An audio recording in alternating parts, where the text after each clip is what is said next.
The petrodollar is actually a device invented by Kissinger and Nixon.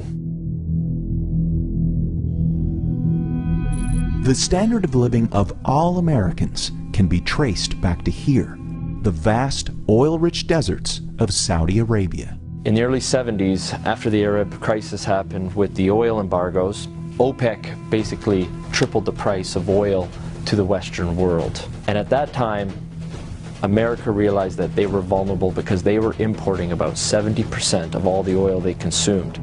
To secure a reliable foreign source of oil, U.S. President Richard Nixon sent his Secretary of State and National Security Advisor Henry Kissinger to Saudi Arabia for a secret meeting. The result was a pact that still stands to this day. If Saudi Arabia, which at the time was the world's largest producer of oil, would sell the oil in US dollars, America would defend Saudi Arabia and make sure the House Assad would stay in power. As a direct result of this U.S.-Saudi agreement, all other oil-producing nations also adopted the dollar as the de facto medium of exchange. Demand for it increased exponentially all over the world, and soon it had a new name, the petrodollar. Your currency is only as strong as the demand for it, just like anything else, the supply and demand. Why the petrodollar is important, it causes a demand for the US dollar. A lot of Americans don't realize that over 70% of all the $100 bills in the world are actually outside of the US. There's more $100 bills in Russia than there are in America. This stockpile of US dollars in countries around the world is because oil is bought and sold using the greenback. If oil starts trading in non-petrodollars, such as gold or a basket of currencies, or if China and Russia start trading in yuan and ruble rather than US dollars, that demand isn't there. And the way of life for the average American will be done. It will be worse than the Great Depression.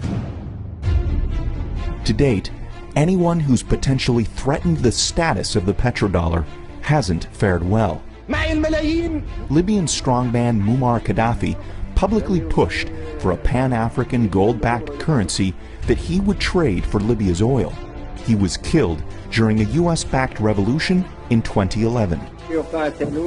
And just a few short years before, Iraqi dictator Saddam Hussein advocated selling oil for euros. At this hour, American and coalition forces are in the early stages of military operations to disarm Iraq. The U.S. invaded under the guise of looking for WMDs.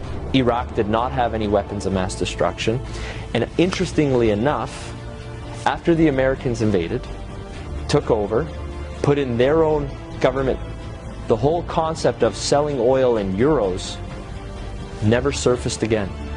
Today, many countries resent the current petrodollar system, and their leading spokesperson is none other than Russian President Vladimir Putin.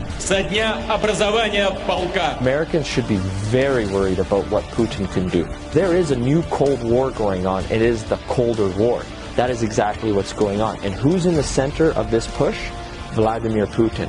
And the petrodollar is so crucial to the Colder War. The only thing holding America right now at the top is the petrodollar. And let me make it very clear. If the petrodollar dies, so does America as a superpower.